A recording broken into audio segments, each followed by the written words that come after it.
How's everybody doing? Good? You excited? So, I'm going to pray, but let's turn to Deuteronomy 32. That's where we're going to start. And I'll pray and then just give a quick recap, and then we'll dive right in.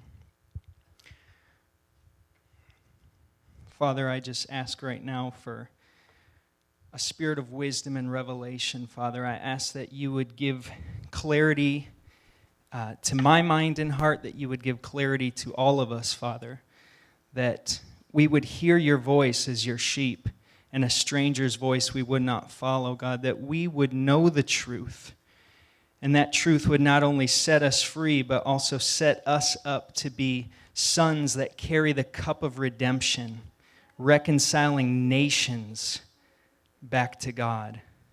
God, forgive us for having a low vision. You called us to disciple nations. You called us to rule nations. Father, I pray that you would raise our vision higher. Give us revelation on who you have created us to be, and what we've been designed for, and what hour we live in. In the name of Jesus, amen. I'm getting a little bit of feedback. You could probably pull my mic down a little. Okay, Deuteronomy 32. When we were talking about the divine warrior and God being a man of war, we were in Exodus 15, which is often called the Song of the Sea, or the Song of Moses. Deuteronomy 32 is also called the Song of Moses. We're going to start in verse 7. And again, this is going to be one of those passages where, depending on what version of the Bible you have, you could get a pretty different translation. And we're going to talk about that, talk about the original language a little bit. And I think this will shed a lot of light on, a lot of things. So let's just start in verse 7 here. I'm reading from the English Standard Version. Remember the days of old. Consider the years of many generations. Ask your father, and he will show you. Your elders, and they will tell you. When the Most High gave to the nations their inheritance, when he divided mankind, he fixed the borders of the peoples according to the number of the sons of God. But the Lord's portion is his people, Jacob, his allotted heritage. So obviously we've been talking about Ekklesia here. And both Wednesday and Sunday I asked a question. And the question, I related the tabernacle and the temple system, and how we're told in Hebrews 9 that those are not just types and shadows, but literally copies of the heavenly reality. That there is a heavenly counterpart to an earthly counterpart. That God instructed Moses and Bezalel and the artisans beneath him to take the natural and mold it into the form of the supernatural. Thus, what they saw was not just a revelation of heaven, but was a demonstration of heaven on earth. And we know God dwelt in their midst, and we all know the types and shadows of what that points to, how we're living stones built together. Jesus is our high priest. We're a temple. We're a tabernacle. We know that. But there we saw a demonstration, and there was a heavenly counterpart and an earthly counterpart. My question was, is there a heavenly counterpart to the concept of Ekklesia, which again is the ruling, governing body of God? We read a number of passages, one of them being Psalm 82. We're going to touch on that again. I'll probably read the whole passage again. But what we see in that is God in the midst of a council of sons of God, sons of the Most High.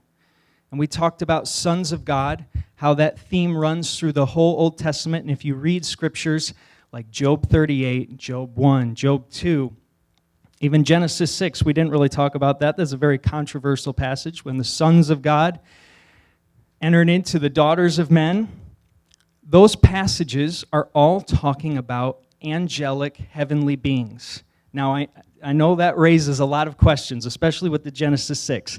I'm not going to get into that because that's a whole other discussion. But attempts to make sons of God there, the sons of Seth, is really just trying to wash the supernatural, and it's really more of fear and apprehension of what that entails to and what that means. So that's all I'm going to say about that. So now that you think I'm a heretic, we're going to dive right in here. No, that's the idea here. And so we talked about how in Psalm 82, God had a council of sons, and we're going to see there's a judgment pronounced over them. But here, yes, and those sons did government with God. You can tell that from Psalm 82. And I don't have time to explain all that, but is everybody following me so far, tracking? This is everything we've already covered. So in Deuteronomy 32, again, this is the English Standard Version, it says, when God divided mankind, when he gave the nations their inheritance, when he fixed the borders of the peoples, he did it according to the number of the sons of God. Now, I recognize if you have the New King James, if you have the NIV, NASB, probably be a whole host of other versions. I don't know what we have represented here. You're going to see the sons of Israel. Pretty wildly different if we say sons of God are heavenly angelic beings versus sons of Israel. There's a problem with that, though. And we could talk about the different texts, which we'll probably get into. But when God separated the nations, where do we have the nations listed out, the table of nations? It's in Genesis 10. Now, we could read that passage, lots of names, lots of descendants, but that's the table of nations, where you first have kind of the division of nations, and we will get into this. But you'll notice in that passage, Israel is not listed in the table of nations. Why?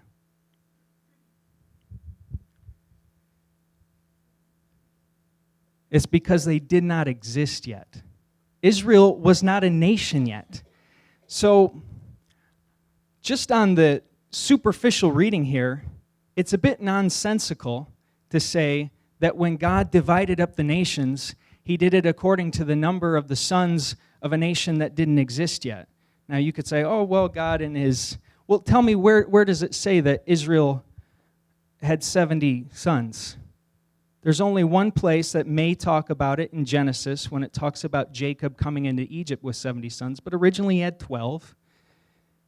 It's nonsensical. It doesn't make sense. Now, sons of God, now here's where we'll get into the text. Sons of Israel follows the Masoretic text reading, which is the Hebrew manuscripts that have been passed down from generation to generation to generation. We've got a lot of them, and a lot of your older translations follow that. But since then, we've discovered older manuscripts like the Dead Sea Scrolls. So when you read the Masoretic text, which again is the Hebrew text that's been passed down, that says sons of Israel. If you read the Septuagint, which again is the Greek translation of the Hebrew Scriptures, you're going to get two different phrases there for how the nations were divided up. The newer manuscripts will say angels of God, and the older manuscripts will say sons of God.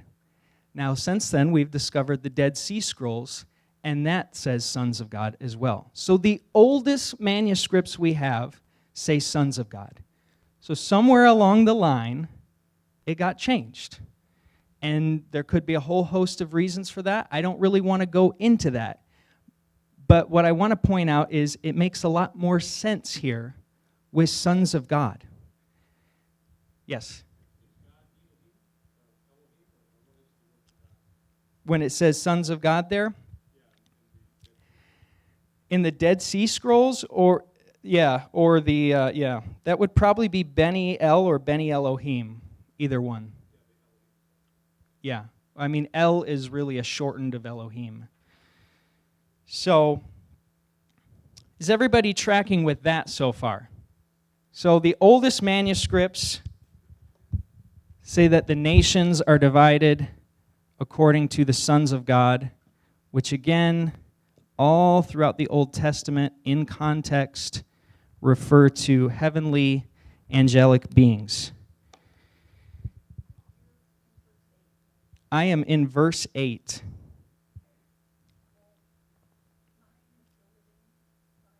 New Living Translation? Mm-hmm. Or is it New Living or is it the Living Bible? Yep.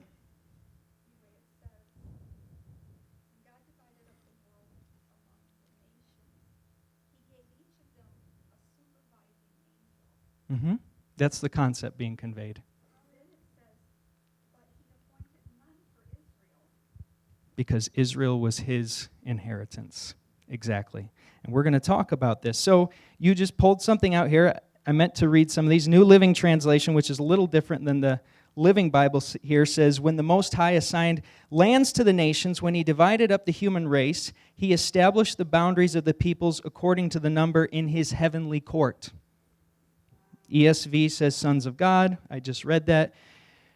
New English Translation, when the Most High gave the nations their inheritance, when he divided up humankind, he set the boundaries of the people according to the number of the heavenly assembly. Revised Standard Version, when the Most High gave to the nations their inheritance, when he separated the sons of men, he fixed the bounds of the people according to the number of the sons of God. You'll notice some of these are the newer translations here. ESV is a fairly recent translation. New Living and NET. They're more recent than the NIV, NASB, New King James. It's because we've been discovering these manuscripts over time. Archaeologists are finding these, and it's all of a sudden giving them context. And we already talked about this, but you look at other Canaanite parallels, they all had this image, this concept of a divine council. And it was an idea you had a supreme deity with lesser gods beneath him that would rule and reign together. Okay, in specifically Ugarit, it's a community, I think it's in northern Syria, but they would have been of Canaanite religion. They have a lot of parallels to the Hebrew scriptures, and the language is very similar to Hebrew. So it's really been helpful for scholars and archaeologists as they've been studying this. And they have a concept of a divine council where God rules, and their God is El. His co-regent or his right-hand man is Baal.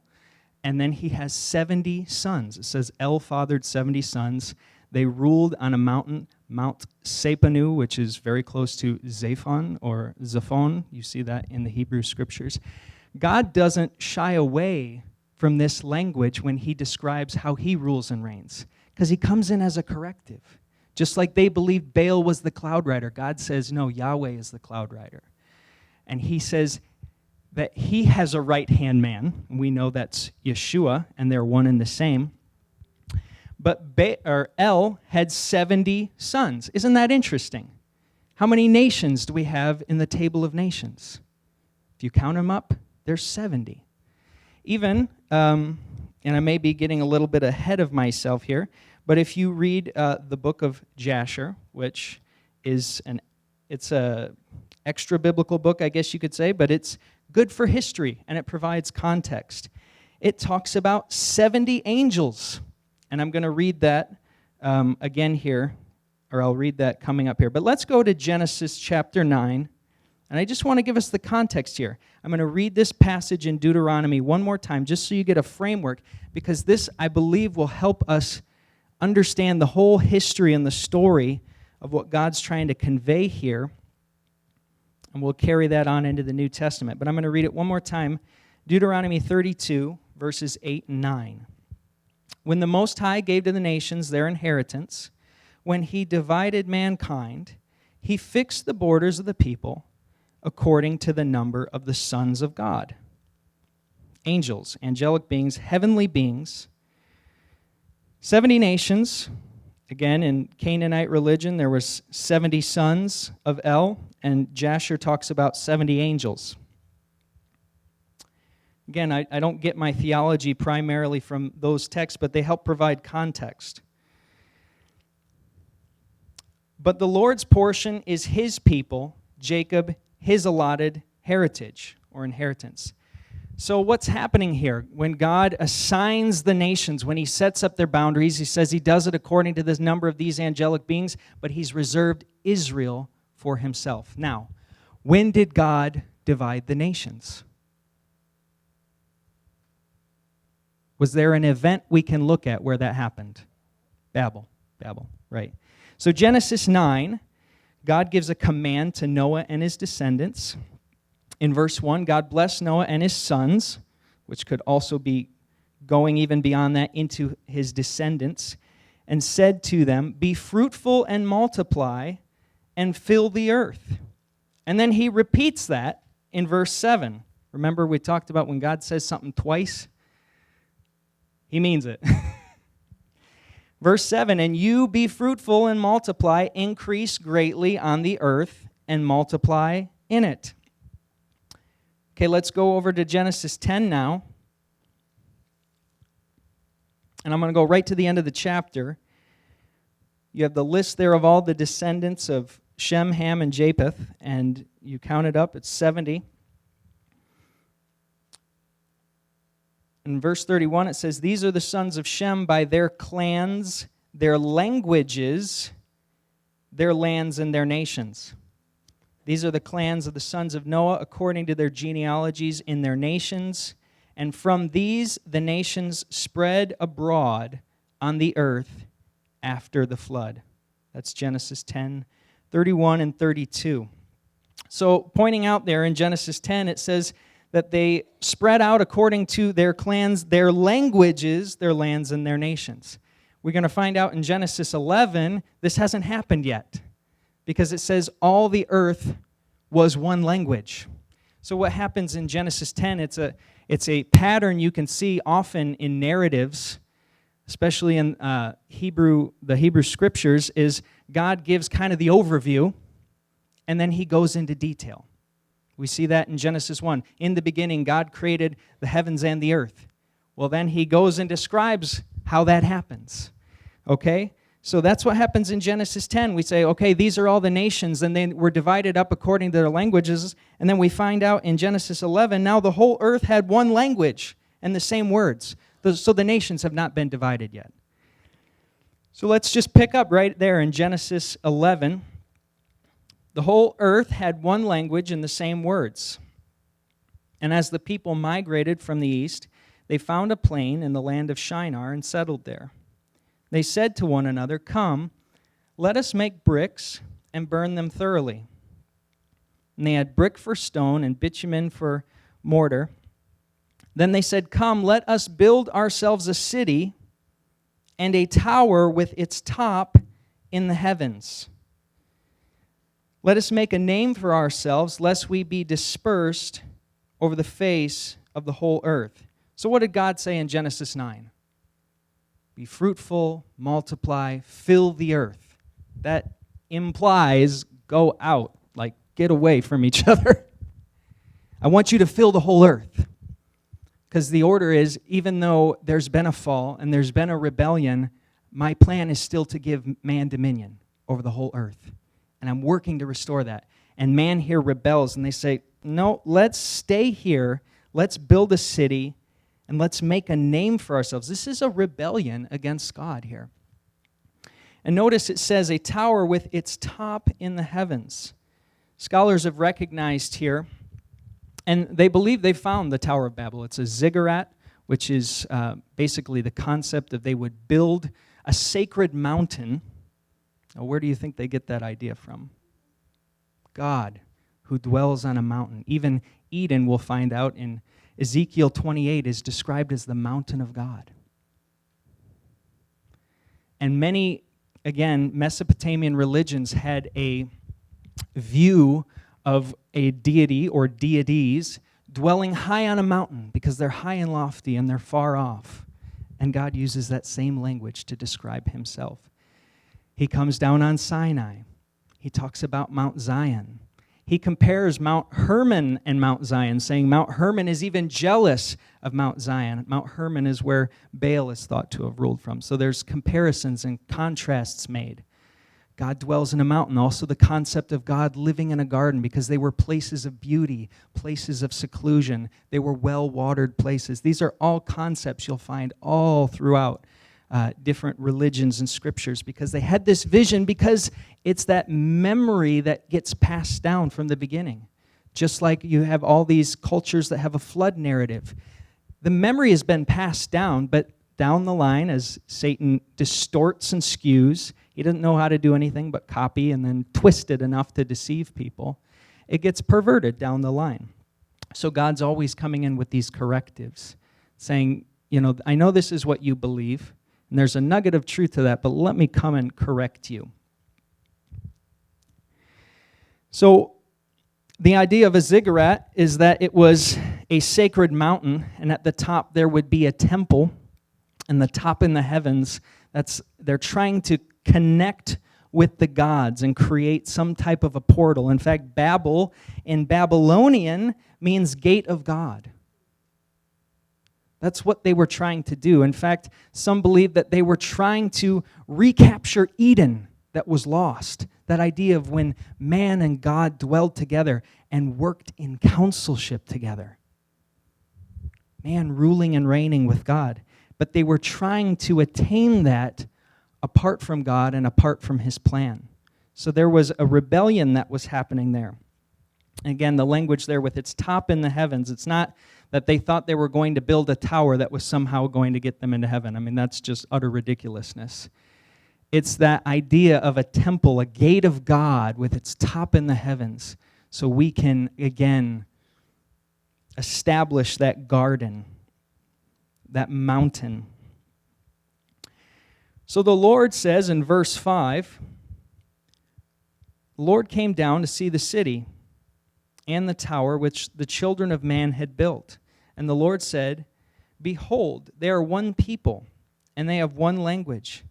And this is only the beginning of what they will do. Nothing that they propose to do will now be impossible for them.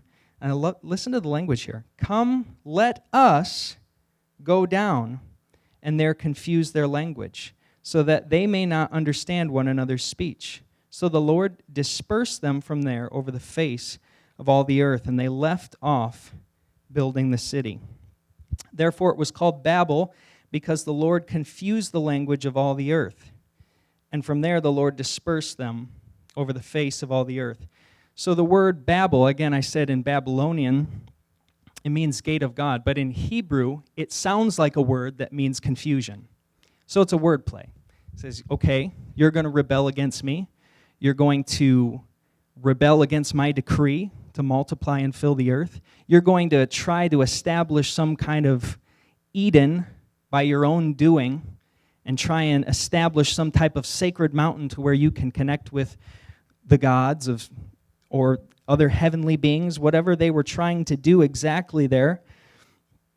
And so God says, I'm going to come in and I'm going to confuse that. And so from that point, we get all the languages and they get dispersed across the earth. And right after that, we have Genesis 12. This exactly follows the pattern of Deuteronomy 32. God divides up mankind and He says, Israel is my inheritance. He calls out Abraham. Genesis 12.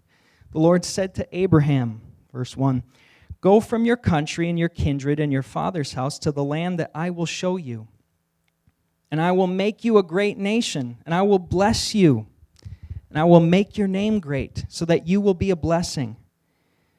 I will bless those who bless you, and him who dishonors you I will curse. And in you all the families or all the nations of the earth shall be blessed. So Genesis 11, you could call it the disinheritance of the nations. You could say, because before this we see God dealing very directly with the earth. Evil happens, He sends a flood across the whole earth.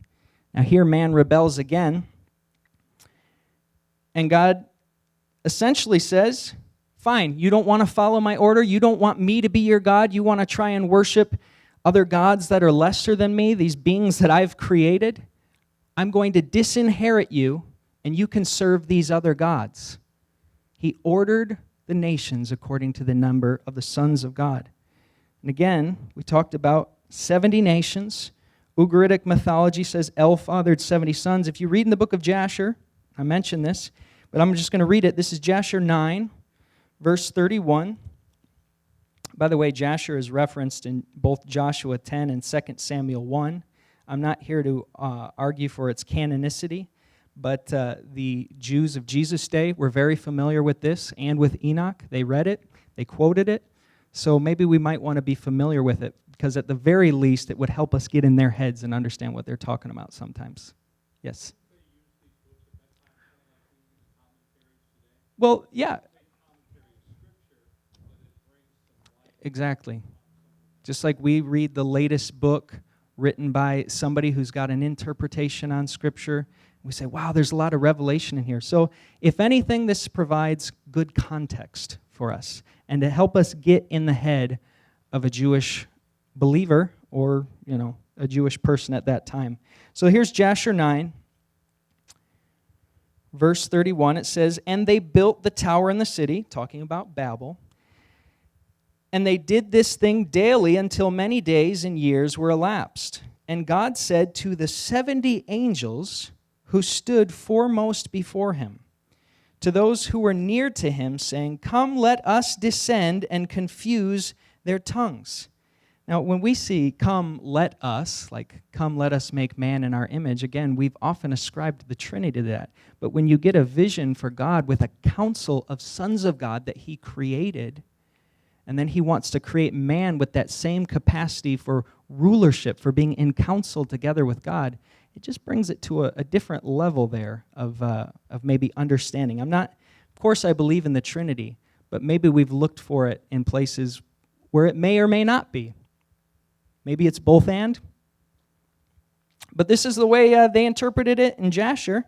When God said, "Come, let us," he's talking to these 70 angels. "Come, let us descend and confuse their tongues, that one man shall not understand the language of his neighbor." And they did so unto them. So you could call this the disinheritance of the nations. And then God essentially removed himself from direct rulership of these other nations and set these sons of God over those nations. But he reserved Israel for himself and said, "That's my inheritance, and that's going to be the vehicle that I use to actually bless all these other nations and actually draw them back to myself." You could call it a Romans 1 moment in history, when God gave men over to the desires of the heart, in the hope that they would be drawn back to him. In fact, that's exactly what Paul says in Acts 17. Let's go there. I don't actually think I put this in my notes, but let's go to Acts 17.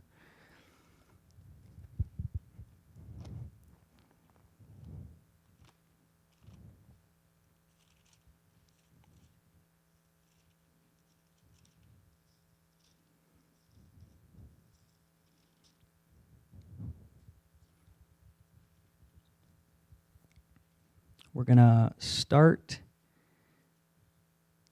in verse 26.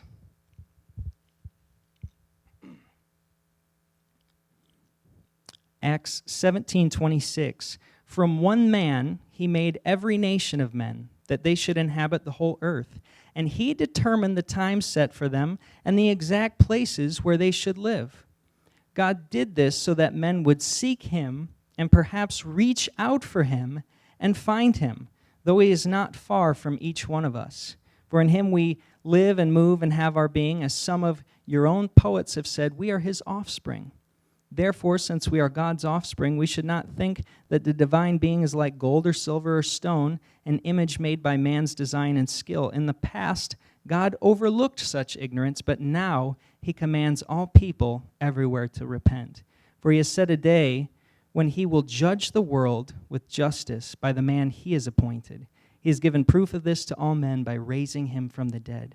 But in verse 26 and 27, it says, when God set up the boundaries of men, it was with the hope that they would seek God, that they would grope for God, and that they would find him. So that Romans 1 act, when he essentially said, you don't want me to be your God? Fine, I'll give you your gods. The hope was that through the vehicle of Israel, through Abraham's seed, that there would be something peculiar about a holy people, a holy nation, a kingdom of priests that would make the world wonder and draw them back to God. And then we know through that very nation would come the Son of God that would re-inherit the disinherited nations. Okay, let's go to Psalm 82, because this very passage helps us understand spiritual warfare. Deuteronomy 32. Scholars call this the Deuteronomy 32 worldview because it really is a paradigm shift. When you look at scriptures through this lens, suddenly principalities, rulers, and authorities make a little more sense. Because God appointed them, not the devil. So maybe we should be a little careful when we rail against them and rebuke them. I'm not saying that they're good, but maybe that's not wisdom. I mean, we're told that Michael didn't even rail against the devil, that he said, the Lord rebuke you. If a great archangel is not willing to do that, do whatever the Lord tells you to do. I'm just saying maybe there's some wisdom in what I'm saying. Don't despise me for my youth.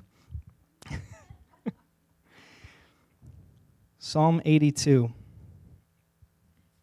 Again, I'm reading from the English Standard Version. We went through this whole passage on Sunday and Wednesday. And so if my reading is a little different than yours, I'd ask you to maybe review some of that and look at the original language here. Because what we have in the original language is verse 1, God, Elohim, taking his place in the divine council. God has taken his place in the divine council in the midst of the gods, Elohim. He holds judgment. So you have God, singular, in the midst of gods, plural. That's how the Hebrew renders it. And we talked about how the Hebrew scriptures use Elohim differently than we do. They don't equate the phrase Elohim with Yahweh. Now, Yahweh is an Elohim, but not all Elohim are Yahweh. In fact, through the scriptures, you see angels, demons, disembodied spirits, like Samuel referred to as an Elohim, this divine council right here. So there's a lot of things referred to as Elohim. And what we determined is what they are is they're those that belong in the unseen, supernatural realm of disembodiment. Now, sometimes we have angels and God taking on human form, but they're in the unseen realm. And when you cross over, guess what? You're going to be like Samuel, and you'll probably get called an Elohim. So that's the concept being conveyed. So again, we're not subscribing to polytheism, because if you asked a Jewish person in Jesus' day or even before, hey, your dead aunt or uncle, they're an Elohim, right? He said, oh yeah. So they're like the same as Yahweh, right? No way. So they weren't polytheists, but they recognized that there were powerful beings, and there were beings in an unseen realm of all different shades that were all called Elohim. But Yahweh is one, and he is the supreme. So there's no one like him. He's unique in that respect. So when we see gods in the Hebrew scriptures, I think often we want to wash the supernatural out of that and say, well, it's just talking about idols, false gods that don't exist. So if we say, God, who is like you, O Lord, among the gods? Well, what does that do to his majesty? It's like saying, who is like you, O Lord, among the statues? How does that add to God's majesty if it's not comparing him to real, powerful, angelic, heavenly beings, good or bad? It's reality. There's real beings called Elohim. God created them, and he's greater than all of them. So God has taken his place in the divine council in the midst of the gods, the Elohim. He holds judgment. How long will you judge unjustly and show partiality to the wicked? Selah. So he's judging them for how they administrate justice over these nations. Give justice to the weak and to the fatherless. Maintain the right of the afflicted and the destitute. Rescue the weak and the needy. Deliver them from the hand of the wicked. They have neither knowledge nor understanding. They walk about in darkness. All the foundations of the earth are shaken. I said, you are gods, sons of the Most High, all of you. Nevertheless, like men you shall die and fall like any prince. The word prince there is important. Another way to translate that is, you will fall as one man, O princes, plural. Verse 8, and here we have God's great plan. Arise, O God, judge the earth, for you shall inherit all the nations.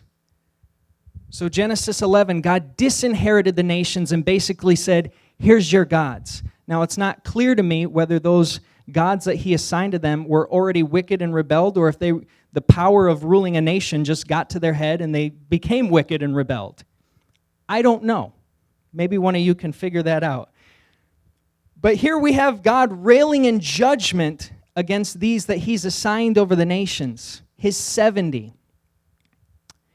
And he's saying, I said, you're gods, sons of the Most High, all of you, but you're going to die like mere men, and you're going to fall, princes.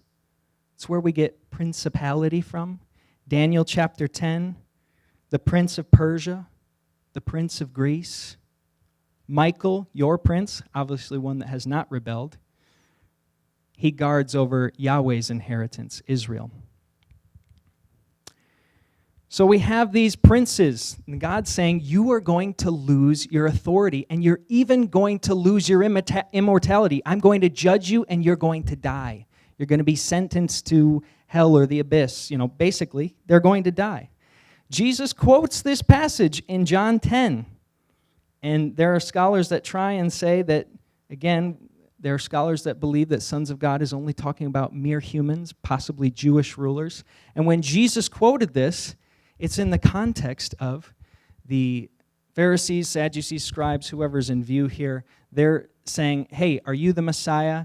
And then he goes on and talks about him and the Father being one. And they're like, you just basically equated yourself with God. They're getting ready to stone them. He's like, is it not written in your scriptures, I said you are gods?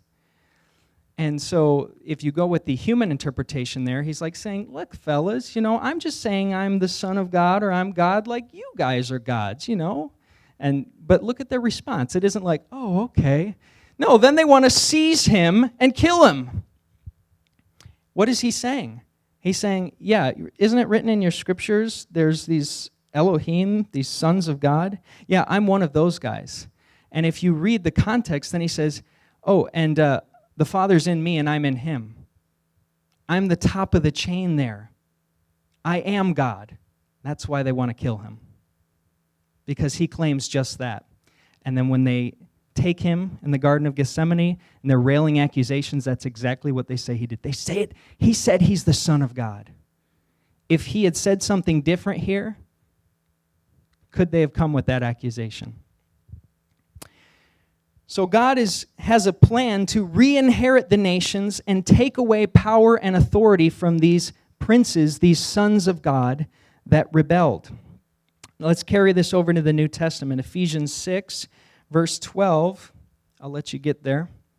You're all familiar with it, though.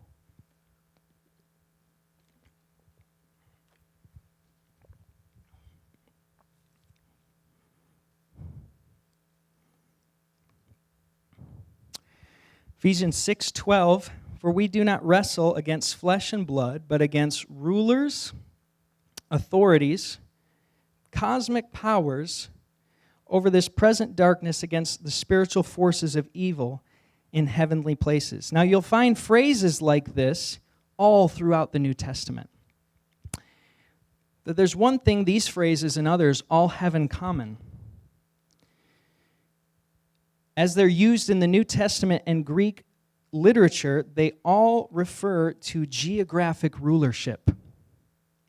Now that ties right into this idea with principalities. If we have the prince over Persia, the prince over Greece, maybe this gives a little more light on the idea of territorial spirits. Spirits that rule over territories. So Paul says That's who we're warring against. God says, I have a plan to disinherit them, and they're going to lose their rulership. In fact, 1 Corinthians chapter 2, he says it pretty clearly here. 1 Corinthians 2:6. Again, uses the word rulers here, which rulers, I believe, is the word arche. And if you look at the Septuagint, which again is Greek translation of Daniel 10, when it talks about the prince of Persia and the prince of Greece, one of the words used there is archon, same place, same idea being conveyed. It's a principality, it's a prince. It's a spirit in high places. 1 Corinthians 2:6, yet among the mature we do impart wisdom, although it is not a wisdom of this age or of the rulers of this age, who are doomed to pass away. But we impart a secret and hidden wisdom of God, which God decreed before the ages for our glory. None of the rulers of this age understood this, for if they had, they would not have crucified the Lord of glory. So Jesus comes on the scene. The rulers of the age recognize who he is, and they become complicit and partner in the events that lead to the crucifixion of Jesus, not recognizing that that's the very wisdom of God by which he's going to disinherit them and take away their rulership. Notice they're called the rulers of this age. It's because they will not rule in the next age. So something interesting happens, though, as God begins to, we're going back to the Old Testament here. Let's go to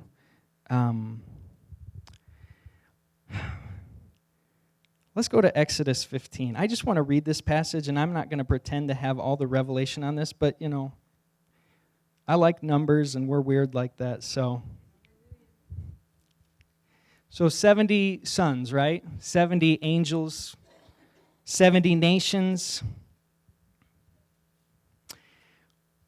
So we see something interesting as God begins to pull his inheritance together, as he begins to pull them out of Egypt. So Exodus 15, this is right after the Red Sea. Verse 27, I think it's the very last verse, maybe the second to last verse, says, Exodus 15:27, then they came to Elim, where there were 12 springs of water and 70 palm trees, and they encamped there by the water. So 12 we know is a governmental number. 70, again, points to the number of the nations, also points to the number of God's council. Why is there 70 in his council? Why is there 70 nations? Because when he divided the nations, he did it according to the number of his council. Okay? So they're both governmental numbers, in a sense.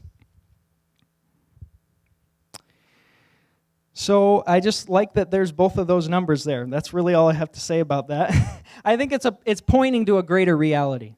It's pointing to something. Maybe somebody will dig into that more. But let's go to Numbers 11 now. Numbers 11:16. God begins establishing a new council, a new group of leaders. Remember, he called Israel to be a light to the nations, to be a kingdom of priests, to be a vehicle to bless other nations and to draw them near to himself. So Numbers 11, what does he do? You're probably familiar with when Jethro comes to visit Moses, and Moses is spending basically all day in court listening to people's problems and making decisions for them, and Jethro's like, listen, you got to do something. You got to get some other guys who can do this so that you're freed up. And Moses seems a little reluctant at first, but decides it's a good idea. And God amens it, actually. Here in Numbers 11, God says in verse 16, gather for me 70 men of the elders of Israel, whom you know to be elders of the people and officers over them. Now, these 70 men were selected from how many tribes? 12 tribes. So we had 12 springs of water and 70 palm trees. Now, the water is feeding the palm trees, so you could say the 70 came out of the 12. Both governmental numbers. It just kind of, I think it's types and shadows. But he says, gather me 70 men, whom you know to be elders of the people and officers over them. Bring them to the tent of meeting. Let them take their stand there with you. And I will come down and talk with you there, and I will take some of the spirit that is on you and put it on them. And they shall bear the burden of the people with you, so that you shall not bear it yourself alone. So Moses didn't have the number up to this time. Moses just knew, hey, Jethro says it's a good idea for me to get some other dudes to help me out. And God's like, yeah, it is a good idea, and it's going to be 70, just so you know. So we're establishing a new council here, and this concept carries over. We know the Sanhedrin in Jesus' day had 70. It comes from this very passage, this tradition here of having 70 elders. And in Exodus 24, those 70 elders get invited nowhere else but a mountain where they meet with God. Remember, Eden, the garden, in Ezekiel 28 is described as the mountain of God. And both of these gardens and mountains were described as a place where God and his council met. So God invites them up on the mountain to have a council meeting. So already he's basically saying, Israel, my inheritance, I'm going to set up a council. Exodus 24, God said to Moses, come up to the Lord, you and Aaron, Nadab and Abihu, and 70 of the elders of Israel, and worship from afar. I'm going to skip down for time's sake. So he rose early in the morning, and it's interesting here. He rose early in the morning, this is verse 4, and built an altar at the foot of the mountain, and 12 pillars, according to the 12 tribes of Israel. There's that 12 and 70 again. We see them close together often. So they go up onto the mountain. Let's go up here to verse 9. Again, Exodus 24. Then Moses and Aaron, Nadab and Abihu, and 70 of the elders of Israel went up, and they saw the God of Israel. There was under his feet, as it were, a pavement of sapphire stone, like the very heaven for clearness. And he did not lay his head on the chief men of the people of Israel, or lay his hand, They beheld God and ate and drank. So you could say, oh, cool, they had a meal. I think it's more than that. He just called 70 up on a mountain to be with him. It's a council meeting. It's his council. So we see here as Israel is set apart, a theme that develops throughout the Scripture because God has disinherited the other nations, and Israel is his inheritance. There seems to be this juxtaposition of Israel and the other nations.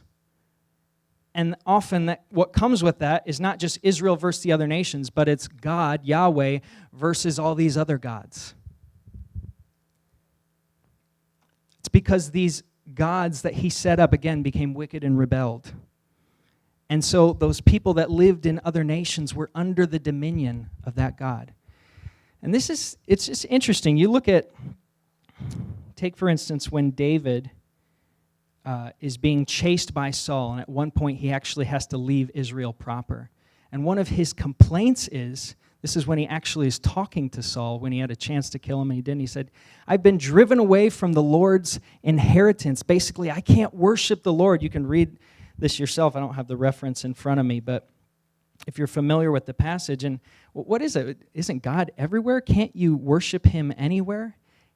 But he recognized there's this cosmic geography that God rules over Israel, and these other gods rule over these other nations. And thus, when it's David versus Goliath, it's Yahweh versus Dagon. The gods are pit against each other. And then when Yahweh gets put in Dagon's temple, Dagon topples down because God will not be put in subjection to any other god. You see this even in the case of Naaman. When he comes, he's covered with leprosy, and he gets healed after reluctantly dipping in the Jordan River. What does he want to do? He wants to take some dirt from the land of Israel and take it with him when he goes into the temple of the God that his king worships. Why does he want dirt from Israel? Is it just weird superstition? Or does he recognize that's Yahweh's dirt? I want to take a little bit of Yahweh's domain with me, and then I can worship Yahweh. It's just this idea of Yahweh rules over this land. That's his. And all that other land, all those other nations, they belong to other gods. And so again, we see that juxtaposition there, Israel versus the nations, Yahweh versus Dagon versus Baal. You name your god in there.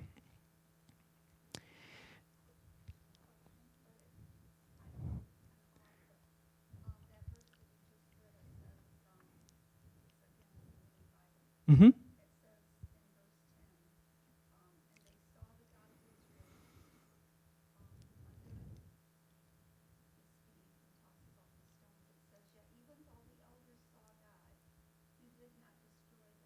Mm-hmm.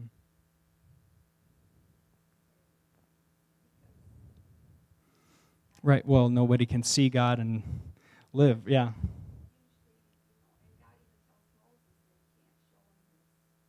Right. Well, it says they saw his feet. So, yeah. I mean, we could get into all that. So if you have any other questions, I hopefully will be done. I've only got like another page of notes, and I will try and leave maybe 20 minutes for questions here. So, yes, hope we can get into that maybe in a little more depth, maybe at the end.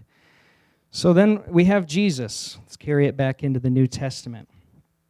Luke 9, verse 1.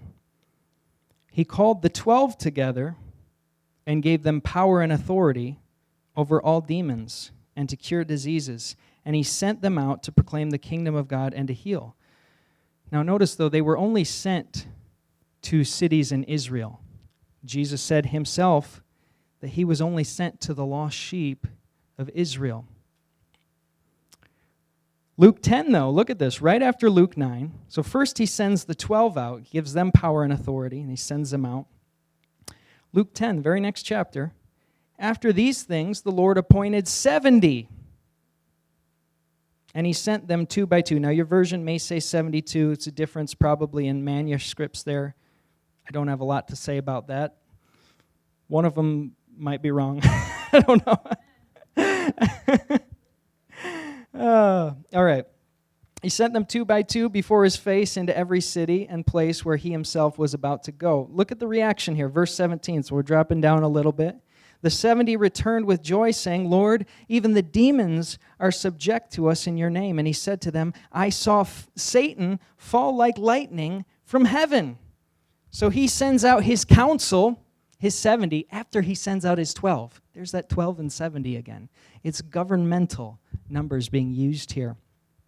And he says, basically, I see Satan fall like lightning. He sees powers being dethroned as they're being sent out in authority, because the end game, what God is going to do is he's going to disinherit, he's going to pull away the rulership and authority from these other spirits, and he's going to give it to us. He's going to give it to you.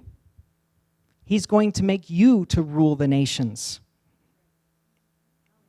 So verse 19, I'll finish it up here. So he says, I see Satan fall like lightning in verse 18. And then verse 19, behold, I give you authority to trample on serpents and scorpions and all the powers of the enemy. He's not just talking about literal serpents and scorpions here. He's talking about spiritual powers and authority. Nothing shall by any means hurt you. So remember, Jesus was sent, he said himself, to the lost sheep of Israel. Very few and far between did he actually reach out and encounter a non-Israelite. It did happen, but he said himself he was sent to the lost sheep of Israel. But we know, and I'm getting a little ahead of myself here, Psalm 2. So why don't you turn to Psalm 2, and while you're turning to Psalm 2, I'll read Ephesians 3. No, let's stay with Psalm 2. I'll read Ephesians 3 after that. Psalm 2, we're very familiar with it. We've talked about it a lot. I'm going to pick up in verse 7.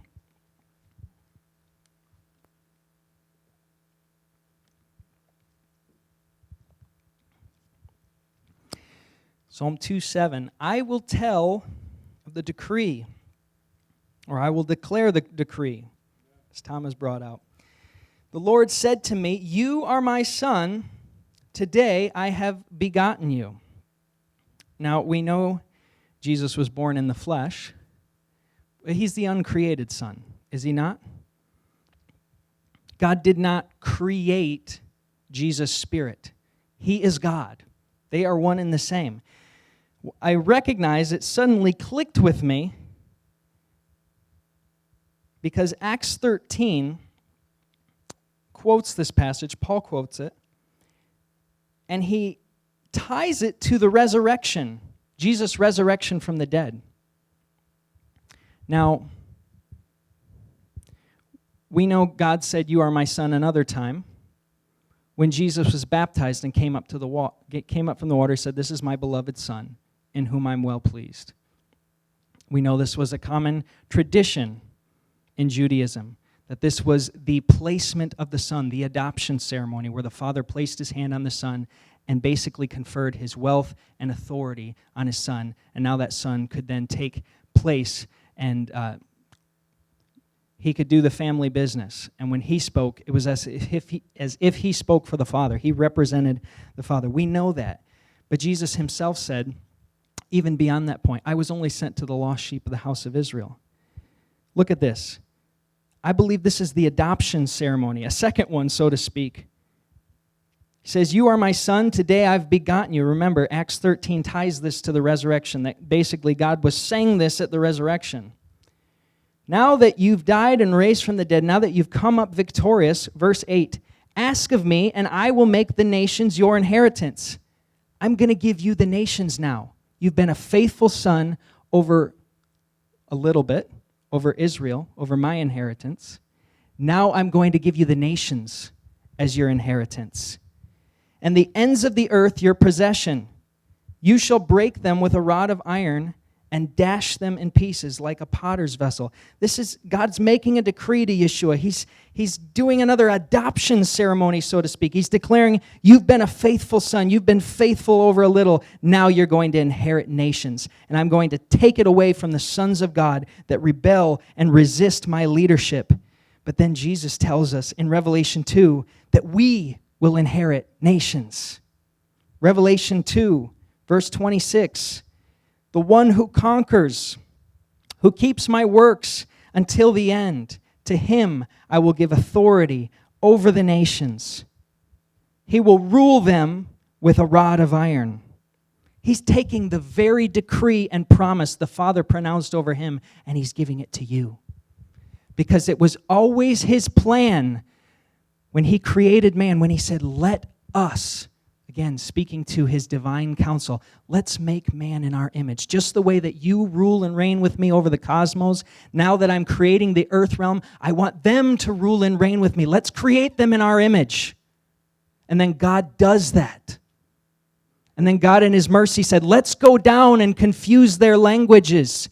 70 angels go down and the 70 nations get scattered. Those angels rebelled against God. I don't know if the power got to their head or what, and God disinherits the nations. And those, again, those angels rebel, and God says, "I still have a plan. I'm going to send my son, a son of God. He's going to die and come up and raise up many sons to glory. He's going to re-inherit the nations, and my plan for man, the sons of God on earth, to rule and reign with me over the nations is going to come to pass." So Jesus does it, and it says in Ephesians 1, in 1 Peter 3, in Colossians 2, he's now seated above those rulers and authorities. It says he's disarmed them, and he's giving that rulership and authority to us.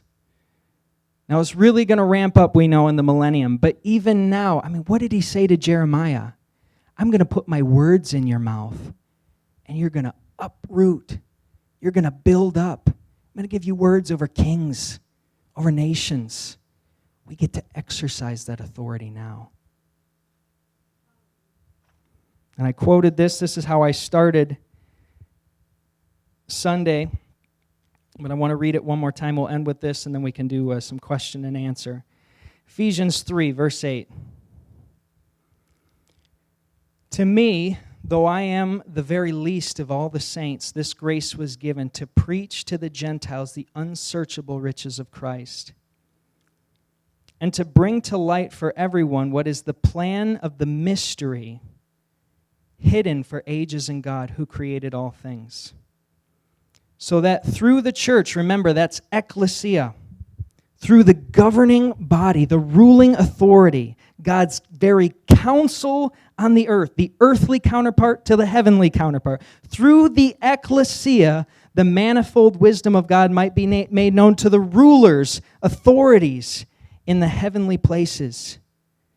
God has a plan to reveal His wisdom and make it known to the rulers and authorities that only rule over this age. It says in Hebrews chapter 2, I didn't read it before, but it says in Hebrews 2:5, it was not to angels that God subjected the world to come, of which we are speaking.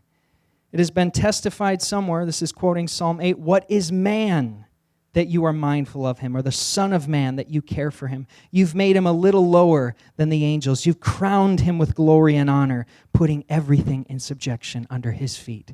It's not the age to come that he's going to put in subjection to angels. He's putting it under your feet. It's a divine reversal. God's raising up sons of God. The earth is groaning for the revelation of the sons of God. If God had sons in heaven that ruled with him in his counsel, and then he created man, Adam was called the Son of God. And he calls us sons of God. And he says the earth is groaning and waiting for the sons of God to be revealed. It's an invitation for us to understand who we are so we can enter into his counsel, his divine counsel, rule over nations. So that, in a nutshell, is the Deuteronomy 32 worldview, that God disinherited the nations and divided them according to the number of his heavenly court, the sons of God. But he has a plan to bring those nations back, and he's going to put you and I over those nations. And even now we get to exercise that authority as we declare the decree of the Lord over nations. All right. Do we want to do questions first and then blow the shofar, or do we want to blow the shofar and do questions? Okay. And if you have a question, come on up here, because I do want to get it on the... We want to be good about that so people know the question that's being asked on the recording. Thanks, Josh. I was just wondering if you could speak on the sheep and goat nations. I'm a little, this is so new to me, but such a, my brain, I want to receive all this truth. Sheep and goat nations, there's, sorry. And somebody could probably speak on this better than I. But when he talks about dividing the sheep and the goats, a lot of that has to do with how those nations treat his brethren. Jesus' brethren, in the very literal sense, are the Jewish people. So he's going to make Zion the point of controversy. It already is. It's going to continue to be that. And so I think if we just read it on Jesus' brethren are the Jewish people, I mean, how we treat Israel is going to be the plumb line in the last days. That very plumb line came down during World War II, Nazi Germany. You could see where the real Christians were. The real Christians were doing something about what was happening. They were hiding Jewish people. They were not going to be complicit in what was going on. I've heard many people say it, and I'll just say it, we're in 1930 Germany right now. That undercurrent of anti-Semitism, it's rearing its ugly head. It's never gone away, but it's getting really ugly, and it's going to continue to ramp up. And so there's a plumb line that's going to be dropped, and how we treat Israel is going to be that plumb line. Now, somebody else may have other interpretations. The best of my knowledge, that's how I look at that. So, I don't really have a question, but I was, I joined that Torah club, and so I was reading the Torah, and that very topic of the Elohim, the sons of God, marrying the daughters, but there was a reference, one of the earliest reference that shows how this ecclesia works was, the particular translation was following that the sons of God through, but Genesis chapter 34. Who was it? Leah had she had sons, but she had a daughter, or probably more daughters, but the one daughter, this guy looked at her and lusted after her and raped her. And then he goes to Jacob and says, I want to marry your daughter. And about this time, his 12 sons come in from, whatever they were doing, see him talking to this guy. And the story's in Genesis 34 and 35, but I want to make it real short that these sons, especially Levi and Simeon, because he was saying, well, can I give you a dowry for her? And they said, well, the only thing we'll accept is if you're circumcised just like we are, not just you, but your whole clan, your whole nation. So he says, okay, we'll do it. And then on the third day, they go in there and put their feet on their neck and chop off their heads, and this is a Levi, or I don't know how many were connected, but Jacob starts to really tremble. He says, here we are, the smallest people on the face of the earth, amongst all these other strong nations, and what are they going to do now? Wipe us all out because you did this to this clan, and so he says, and so they says, well, what did you want us to do? Let him turn our sister into a prostitute? And so Jacob says, man, he just went before the Lord, chapter 35, and the Lord says, what I want you to do is get every idol and everything that's connected to any other god or any other principality, destroy it. And, it was showing how the Ekklesia works, because then every nation was afraid of them. You can read the story. It was just a real story of how the Ekklesia rising works, Tear down the idols, right? Yeah. Yeah. Amen. Anybody else have any questions? I recognize this is new material, so my encouragement always is don't just take what I say as truth or Bible. I mean, I quoted a lot of Bible. That's purposely how I do it, I want to establish it in the scriptures. But study this out. But for me, what this has been, just understanding this grid, just having a grid like Deuteronomy 32, all of a sudden passages take on a whole new level. And you can see the theme. I mean, I only quoted a fraction of the passages that deal with this. So, this is something that is in our Bible. And so we gotta deal with it. We talked about it a little bit. Can you say it one more time? Let's get it on the mic. Okay. It was in the passage where it was talking about the 70 elders going up to the mountain, and they saw the Lord and they lived. But it doesn't mention they saw his face. No, it actually says they saw his feet. Yeah. So I think that's part of what's going on there. I mean, Scripture says to seek his face, but then God says nobody sees me and lives. And that even carries over into the New Testament. It says no one has ever seen God.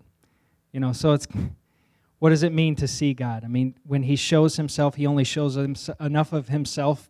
He shows what he wants us to see, basically. God knows how to dial it down. Like let's say, God's up here at 10. He knows how to dial it down to a 1 or 2, so to speak. So none of us have seen him in his full manifest glory. He's always got to dial himself down or we would die. He's waiting for you to get in a resurrected body so that he can do that and not fry you. Just that's part of becoming a son of God too. I mean, it's another level. You get immortality. That's what the sons of God that are going to die like mere men, the princes, they're going to die like mere men, and then you're going to become immortal. And you're going to rule and reign with him forever. And you'll see him in his full glory.